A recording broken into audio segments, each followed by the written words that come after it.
क्या करोगे मित्रों आखिर बचाकर अपने मोबाइलों का तुम डाटा। एक दिन ये चल रही सांसें तक तुम्हारी कर जाएंगी तुम्हें बाय बाय टाटा।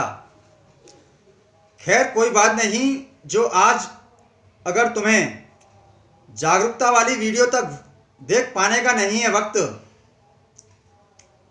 कभी लगेगी जब पिछवाड़े पर किसी आतंकी की गोली, क्या उखड़ने से रोक पाओगे तुम उस वक्त अपना तख्त। उड़ेंगे शरीर के चीथड़े बम के कहीं जब फटने पर, तब जो कान फाड़ के भी अंदर जाएगी वो धमाके की आवाज होगी बड़ी सख्त। इसलिए सुधर जाओ, मान लो कहना, क्यों दिखा रहे हो एटीट्यूड। तुम्हें जागरूक करना चाहते हैं यारो, मत बनो कमबख्त। हेलो भाइयों और मित्रों, नमस्कार। राष्ट्रीय जागरूक जनता पार्टी के चल रहे जन जागरण अभियान के अंतर्गत आम जनमानस के अंदर जागरूकता लाने का प्रयास बदस्तूर जारी है, जिसमें कि आपकी आंखें खोलने के साथ ही आंखों से गलतफहमी का पर्दा हटाने वाले 2 देशभक्ति के गीत, जो कि आपको कुछ सोचने और करने के लिए प्रेरित करेंगे, ऐसा हम समझते हैं। लेकिन जहां तक अनुमान है कि समाज और देश के लोग शायद ही इससे कोई सीख ले सकेंगे, क्योंकि लोगों की फितरत अपने अपने स्वार्थ में अंधे रहकर देश का पूरा सत्यानाश होता देखने पर तुले रहने की दिखती है। भाइयों और मित्रों, आप लोगों ने 2021 की 15 अगस्त, रक्षाबंधन और जन्माष्टमी का पर्व सुख शांति से मना लिया होगा, और उसके बाद शुरू हुई धार्मिक उत्सवों की श्रृंखला गणपति स्थापना व विसर्जन एवं पितरों के लिए मनाए जाने वाले श्राद्ध के बाद नवरात्रे। इस दरमियान कोई आतंकी घटना नहीं घटी। लेकिन क्या आप लोगों में से किसी का ध्यान इस पर भी है कि 15 अगस्त से पहले जुलाई माह में 21 तारीख को ईद थी, और उससे पहले ही अपने आतंकी आकाओं के इशारे पर यहाँ के धर्मनिरपेक्ष नेताओं के कुछ चहेतों ने देश के लोगों को ईदी देने की पूरी तैयारी कर रखी थी। वो तो सरकारी तंत्र की पूरी मुस्तैदी के कारण घटना टल गई, वरना कितने मासूम और बेगुनाह निर्दोष लोग मारे जाते, किस किस के चीथड़े उड़ते तथा शरीर के कौन कौन से अंग कहाँ कहाँ बिखरते। क्या इस बारे में किसी ने सोचा है कभी? भाइयों और मित्रों, हुआ क्या था वैसे तो ये सबको मालूम है, लेकिन क्या है कि लोगों को ध्यान देने की आदत नहीं है ना, और ज़रूरत भी महसूस नहीं करते, क्योंकि उन सावन के अंधों को तो सब कुछ हरा ही हरा नजर आ रहा है। अरे जब देश की आज़ादी के बाद से ही जिन लोगों के बाप दादाओं तक ने ध्यान नहीं दिया, तो वो क्या देंगे। 15 जुलाई के अमर उजाला न्यूज़पेपर में छपी एक खबर, जिसकी हेडिंगें थी, अलकायदा से जुड़े 3 और संदिग्ध पकड़े गए, यूपी एटीएस की लखनऊ में अलग अलग जगह कार्रवाई, जल्द कुछ और गिरफ्तारियां संभव। खबर के मुताबिक एटीएस के दावे के अनुसार ये तीनों 11 जुलाई को गिरफ्तार किए गए 2 आतंकियों द्वारा आतंकी वारदात के लिए रची जा रही साजिश में शामिल थे। उसी न्यूज़पेपर में दूसरी खबर की कुछ इस प्रकार की हेडिंगें थी, एक दूसरे से सीधे जुड़े थे 5 संदिग्ध आतंकवादी, मिन्हाज की दुकान पर होती थी बैठक, पूछताछ में आतंकियों ने उगले राज, बिना नंबर के ई रिक्शा से धमाके की थी तैयारी, ई रिक्शा की तलाश में 16 लोगों से कर चुके थे संपर्क। अलकायदा से जुड़े संदिग्ध आतंकियों ने राजधानी को दहलाने के लिए खासी तैयारी कर रखी थी, इसके लिए ई रिक्शा का प्रयोग किया जाना था। भाइयों और मित्रों, इसके अलावा 15 सितंबर 21 के हिंदुस्तान न्यूज़पेपर में इससे संबंधित खबरों की हेडिंगें थी, छापेमारी, यूपी दिल्ली में आतंकवादियों के नेटवर्क का भंडाफोड़, दिल्ली मुंबई और यूपी पुलिस की टीम लगातार कर रही छापेमारी, आतंकी मॉड्यूल का एक और जाकिर नाम का संदिग्ध गिरफ्तार। जाकिर की गिरफ्तारी हुई संदिग्ध आतंकी जॉन मोहम्मद शेख उर्फ समीर कारिया से पूछताछ के बाद। अब तक 8 संदिग्ध हो चुके हैं गिरफ्तार। पाक में है जाकिर का भाई। पूछताछ में जाकिर ने यह खुलासा किया कि उसका भाई शाकिर पाकिस्तान में है मौजूद। जाकिर ने एक और शख्स के बारे में बताया कि वह उसे चाचा कहता है। इसी शख्स और जॉन मोहम्मद के जरिए वह डी कंपनी के संपर्क में आया था। त्योहारी सीजन में कई शहरों में सीरियल धमाके करने की साजिश रच रहा था आतंकी मॉड्यूल। 6 राज्यों को दहलाने की तैयारी थी। 15 शहर आतंकियों के निशाने पर थे। अलग अलग संदिग्धों और नेटवर्क से जुड़े लोगों के जिम्मे सौंपा गया था काम। आईएसआई ने तैयार किया मॉड्यूल। पाक में 15 दिन का प्रशिक्षण। आईएसआई ने दी तालीम। दाऊद के भाई इब्राहिम ने सहयोग किया। ओसामा जीशान को लगाना था आईईडी। 10 जगह एक साथ छापेमारी करके दिल्ली स्पेशल सेल और यूपी एटीएस ने पकड़े 6 संदिग्ध। इसी के साथ 16 सितंबर 21 के हिंदुस्तान न्यूज़पेपर में छपी खबर की हेडिंग थी, आईएसआई और डी कंपनी के गठजोड़ ने आईडी पहुंचाने का जिम्मा हुमैद को दिया था। 15 शहरों में बम धमाकों की थी साजिश। जीशान और ओसामा का निकला घरेलू कनेक्शन। आतंकी ओसामा का रिश्तेदार, कड़ी जोड़ रही पुलिस। एनआरसी सीए के विरोध में सक्रिय था उमैदुर रहमान। 2 संदिग्धों को भेजा 14 दिन की रिमांड पर। यूपी के 2 संदिग्धों को पूछताछ के बाद छोड़ा। ओसामा जीशान को इलाहाबाद ले जाया गया। गिरफ्तार आतंकी का संपर्क होने से पाक का इनकार। मोबाइल से अहम जानकारियां डिलीट। डी कंपनी के इशारे पर तैयार हुआ था मॉड्यूल। पाक में ओसामा जीशान को प्रशिक्षण। इनके साथ 15 लोगों को दी गई ट्रेनिंग। पहली बार ओमान के रास्ते का इस्तेमाल। पंजाब में गिराए हथियारों से मेल खाते हैं बरामद असलहे। भाइयों और मित्रों, ये तो थी कुछ संदिग्ध आतंकियों द्वारा देश में बम धमाके करने की रची जा रही साजिश और उनकी गिरफ्तारी से जुड़ी न्यूज़पेपर में छपी खबरों की हेडिंग।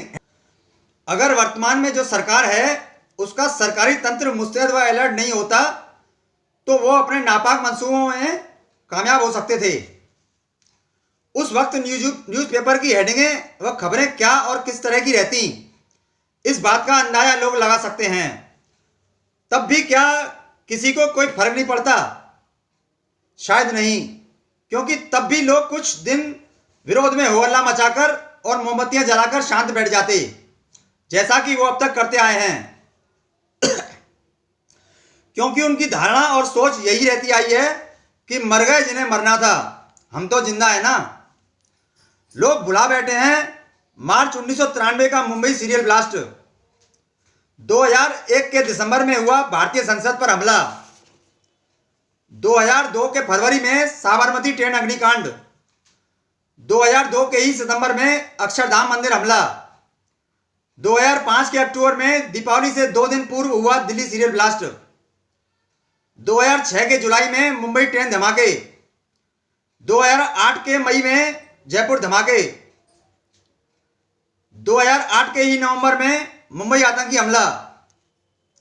भाइयों और मित्रों, इनमें से 2002 के फरवरी में हुए साबरमती ट्रेन अग्निकांड में उन्मादी भीड़ द्वारा ट्रेन की एक बोगी में पेट्रोल छिड़क के आग लगाकर अयोध्या से लौट रहे 59 कार सेवकों को जिंदा जला दिया गया था।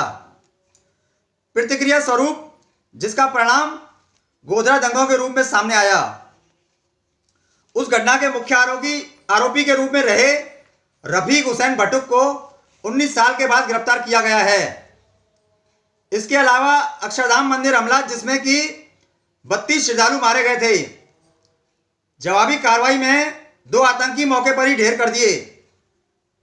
साथ ही 3 कमांडो और 1 कांस्टेबल भी शहीद हो गए थे। 6 आरोपियों को बाद में गुजरात पुलिस ने गिरफ्तार किया था, जिन्हें सुप्रीम कोर्ट ने 2014 में बरी कर दिया। गिरफ्तारी के बाद पोटा अदालत ने सभी आरोपियों को दोषी ठहराते हुए 3 को मौत की सजा और 1 को आजीवन कारावास की सजा सुनाई थी। गुजरात हाईकोर्ट ने भी निचली अदालत के इस फैसले पर मोहर लगाई थी, लेकिन 2014 में सुप्रीम कोर्ट ने सभी दोषियों को आरोप मुक्त करते हुए बरी कर दिया। अभियोजकों ने दावा किया था कि आरोपियों में से कुछ के जैश ए मोहम्मद और लश्कर-ए-तैयबा जैसे आतंकी संगठनों से संबंध थे, लेकिन इसे वे अदालत में प्रमाणित नहीं कर पाए। अन्य आरोपियों में एक मोहम्मद फारूक शेख, जिसे अहमदाबाद क्राइम ब्रांच ने 16 साल बाद गिरफ्तार किया है, जो कि हमले के बाद सऊदी अरब भाग गया और दुबई में रह रहा था। वो अपने रिश्तेदारों से मिलने के लिए अहमदाबाद एयरपोर्ट पर आया हुआ था, जहां उसे क्राइम ब्रांच द्वारा गिरफ्तार कर लिया गया। अक्षरधाम मंदिर पर हमले के मुख्य आरोपियों में शामिल एक अन्य आतंकी अजमेरी अब्दुल रशीद को भी क्राइम ब्रांच ने गिरफ्तार कर लिया है। वह पिछले 15 साल से फरार चल रहा था। उसका भाई अजमेरी आदम भी इस हमले में शामिल था, लेकिन उसे सुप्रीम कोर्ट ने रिहा कर दिया है। भाइयों और मित्रों, ये गिरफ्तार होने तक कहां और कैसे छुपे रहे, इन्हें कौन खिला पिला रहा था, कौन खर्चा पानी दे रहा था, आरोपी सुप्रीम कोर्ट से कैसे व किन खामियों और किसकी साजिश भरी कोशिशों से रिहा हो गए तथा अब आगे उनका क्या होगा, किसी को कुछ नहीं मालूम और न ही देश के लोगों में से कोई ये पूछने वाला है। लेकिन अब अगर देश के लोग इस गलतफहमी में रह रहे हों कि अब तो पहले जैसे हालात नहीं हैं और 2014 में हुए सत्ता परिवर्तन के बाद मोदी शासन में सब ठीक हो जाएगा, तो हम देश के लोगों को यह बता दें कि आज़ादी के बाद से ही देश की तुष्टीकरण से भरी हुई तथाकथित धर्मनिरपेक्ष राजनीति ने देश के ढांचे को इस कदर तहस नहस करके रख दिया है कि मोदी शासन द्वारा भी राष्ट्र विरोधी गतिविधियों और आतंकी घटनाओं को अस्थायी रूप से नियंत्रित अथवा कम तो किया जा सकता है, लेकिन इस समस्या का स्थायी समाधान अथवा जड़ से नष्ट नहीं किया जा सकता।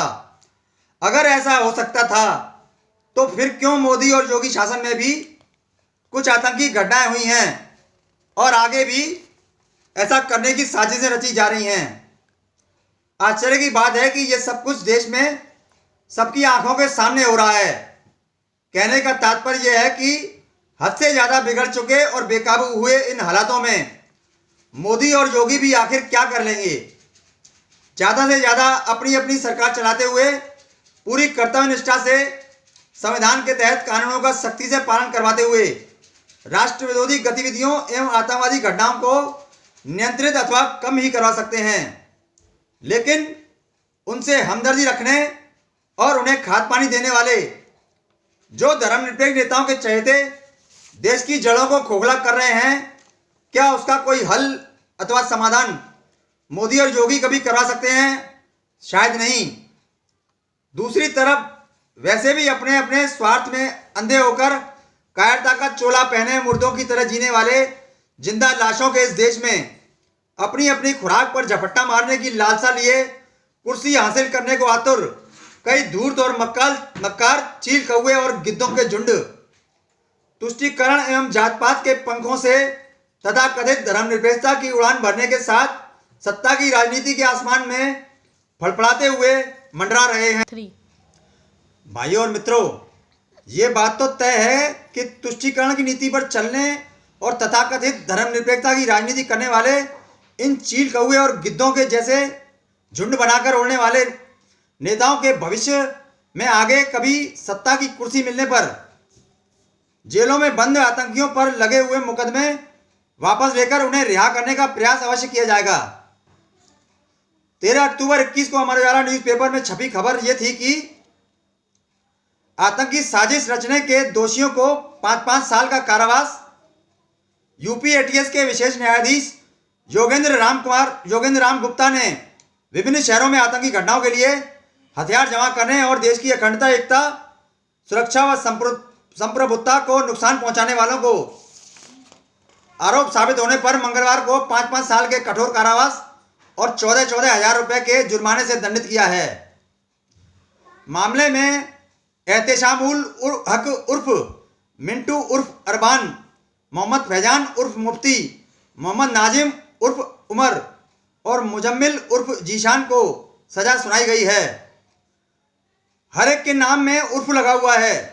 जिस तरह से इनके नाम में असमंजस रहती है कि असल नाम क्या है, उसी तरह यह भी संदेह रहता है कि असल में इनका काम क्या है। नाम भी एक से अधिक और काम भी एक से अधिक। कोर्ट में सरकारी वकील ने बताया कि मामले के वादी एटीएस के निरीक्षक अविनाश ने एक रिपोर्ट दर्ज कराई थी। इसमें कहा गया है कि छानबीन करने पर पता चला है कि प्रदेश के कुछ लोगों का गिरोह अवैध असलहे इकट्ठे कर रहा है और किसी बड़ी घटना को अंजाम देने के लिए देश के विभिन्न शहरों में रहकर षड्यंत्र के तहत आम जनता पर अवैध हथियारों और बमों से हमला करने की योजना बना रहे हैं। मामले की विवेचना करने के बाद शेषमणि उपाध्याय ने इनके खिलाफ चार्जशीट में कोर्ट में दायर की। इन लोगों ने सुनवाई के दौरान माफी मांगते हुए स्वीकार किया कि सभी गरीब परिवार के हैं। उनके अलावा परिवार की देखभाल करने वाला कोई नहीं है। उनसे गलती हो गई है। उन्होंने कोर्ट को लिखित में बताया कि वह आगे ऐसी गलती नहीं करेंगे। ऐसे में इन्हें अपना वोट बैंक बनाकर रखने वाले हर संभव तरीके से साथ व सहूलियतें मुहैया कराने की कोशिशें करने में जरा भी पीछे नहीं रहेंगे। इसी के साथ न्यूज़पेपर में छपी दूसरी खबर यह थी कि भारत में स्लीपर सेल का सरगना पाकिस्तानी आतंकी गिरफ्तार। 17 साल से रह रहा था। त्योहारी सीजन में हमले की थी साजिश। खबर के मुताबिक दिल्ली पुलिस की स्पेशल सेल ने लक्ष्मी नगर से सोमवार रात पाकिस्तानी 40 वर्षीय आतंकी मोहम्मद अशरफ उर्फ अली मोहम्मद नूरी को गिरफ्तार किया है। पाकिस्तानी खुफिया एजेंसी ISI के इशारे पर अशरफ कई शहरों में त्योहारी सीजन में हमले की साजिश रच रहा था। पूरे देश में आतंकियों की स्लीपर सेल का सरगना अशरफ करीब 17 वर्षों से फर्जी ID पर भारत में रह रहा था। सूत्रों द्वारा बताया गया कि अशरफ इन दिनों लक्ष्मी नगर में पीर मौलाना का चोला ओढ़कर रह रहा है। उसकी निशानदेही पर कालिंदी कुंज में यमुना घाट के किनारे से AK-47 राइफल और गोला बारूद बरामद किए गए। उसने यहाँ शादी भी कर ली थी। अशरफ पिछले दिनों जम्मू कश्मीर समेत देश के विभिन्न इलाकों में हुए आतंकी हमले और जासूसी गतिविधियों में शामिल रहा है। उसने पाकिस्तान में 6 महीने की ट्रेनिंग ली थी। यह पूरा ऑपरेशन दिल्ली के पुलिस आयुक्त राकेश अस्थाना की निगरानी में हुआ। भाइयों और मित्रों, इन सबके अलावा और कौन कौन व कहां पर छुपकर राष्ट्र विरोधी गतिविधियों में शामिल रहकर देश में आतंकी घटनाओं की साजिश रच रहा है, इसके लिए इन हालातों में समाज और देश का हित चाहने वाले देश के सभी राष्ट्रवादी लोगों को जागरूक होकर आगे आने एवं अपने कंधों पर खुद बीड़ा उठाने की आवश्यकता है। जो कोई भी इसके लिए तैयार हो तो वो राष्ट्रीय जागरूक जनता पार्टी से जुड़कर राष्ट्रवादी भारतीय वीर सबूत सेना का सिपाही बन सकता है। राष्ट्रीय जागरूक जनता पार्टी के चल रहे जन जागरण अभियान के अंतर्गत जागरूकता वाले इस छोटे से संदेश के साथ ही आतंकवाद से लड़ने और उसका खात्मा करने की प्रेरणा देने वाले 2 देशभक्ति के गीत, जिनमें से एक इस वीडियो में और एक इसके साथ की दूसरी वीडियो में होगा। गीत की पंक्तियां कुछ इस प्रकार हैं।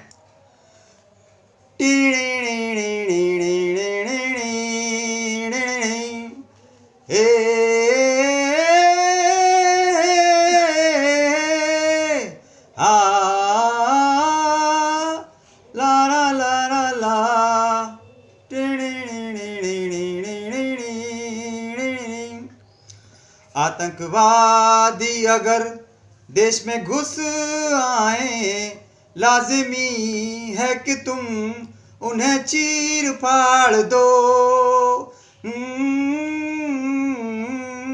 वो कहीं जो इस देश का एक मारे, तुम भी उन सालों के गिन के 10 मार दो।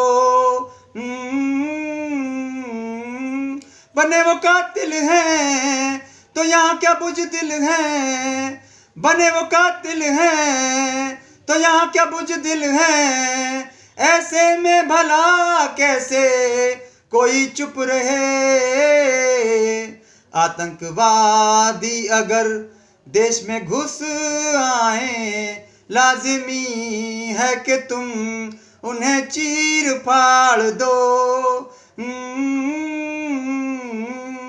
वो कहीं जो इस देश का एक मारे, तुम भी उन सालों के गिन के 10 मार दो।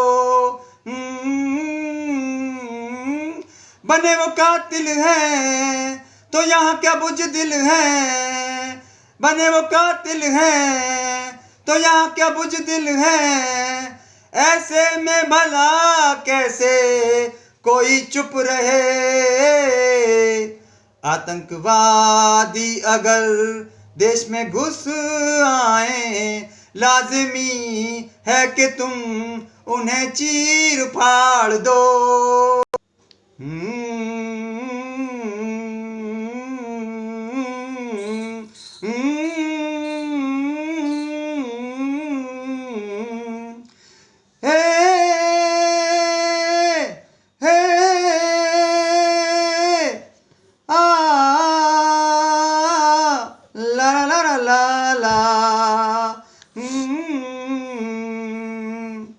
इस आतंक की आग को बोलो कब तुम रोकोगे, आने वाली नस्लों को क्या इस आग में झोंकोगे। सवाल का जवाब दो, होश में आ जाओ।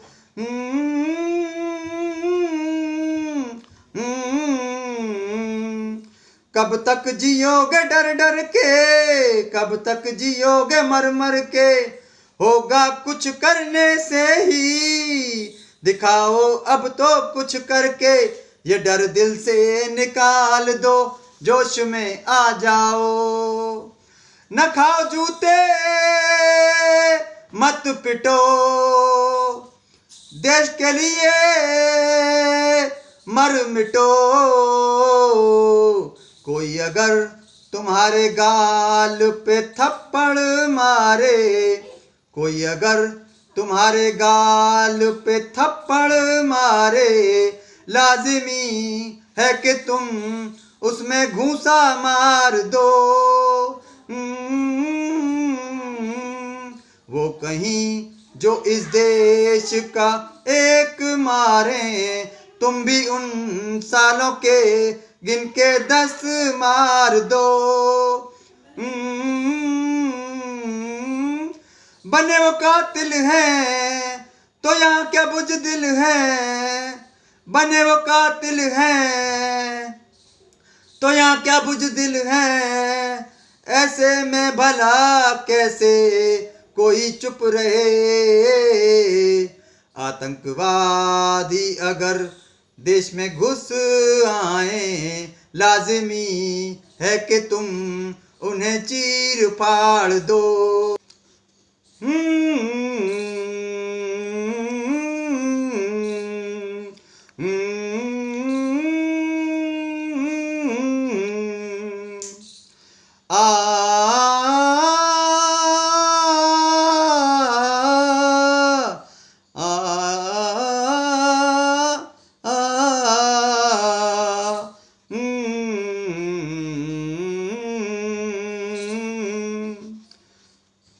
क्यों साबरमती में जलते हो, क्यों अक्षरधाम में मरते हो, क्या मरते रहोगे ऐसे ही, क्यों नहीं कुछ तुम करते हो। बचाएगा अब कौन तुम्हें, है किसका आसरा।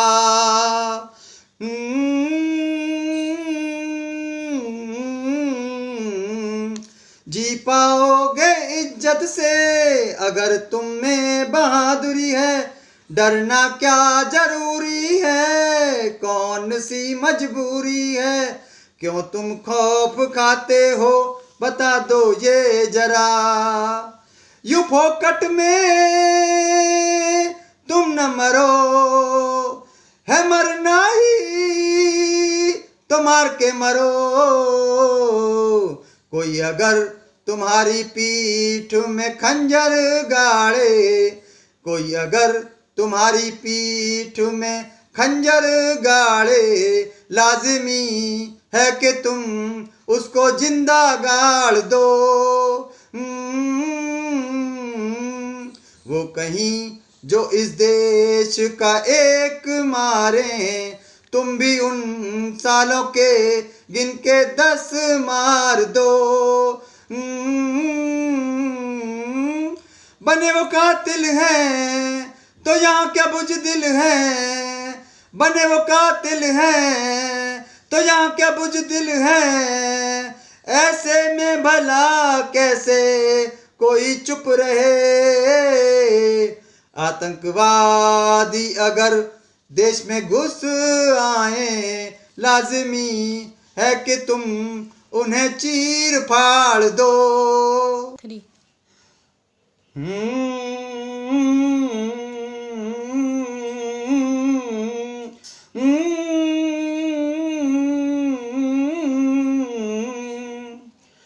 हे हे हा ला ला ला ला ला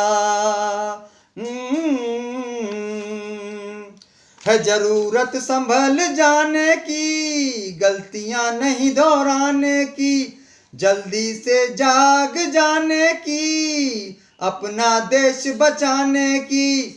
अब तो नींद से उठकर बचा लो ये वतन।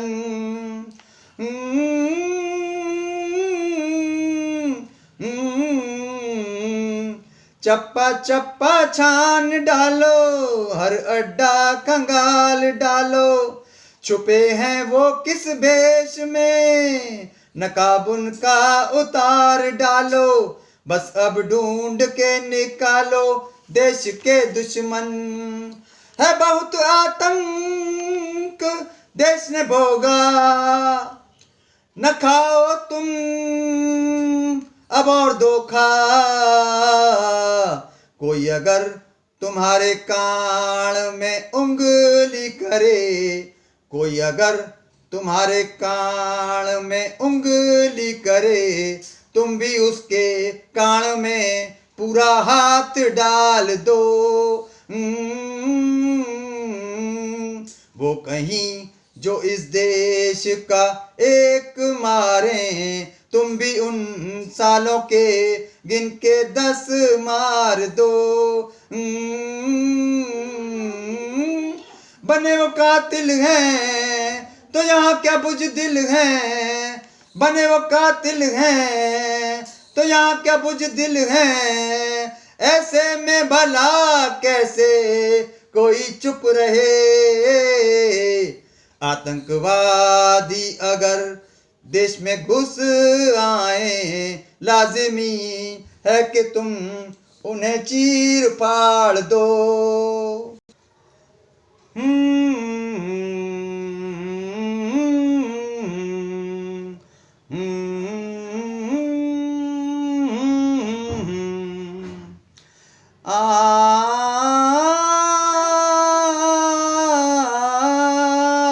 ला ला ला ला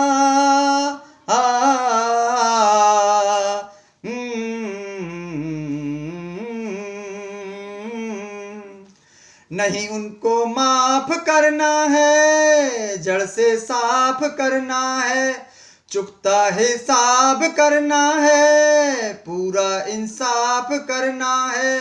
इरादा पक्का तुम कर लो सबक सिखाने का।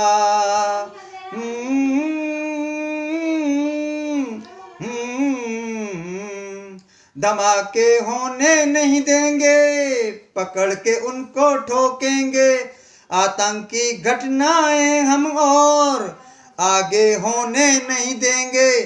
वक्त आ गया है उनको मार भगाने का, बिन मारे नहीं मरना है, जो सोचा है वो करना है।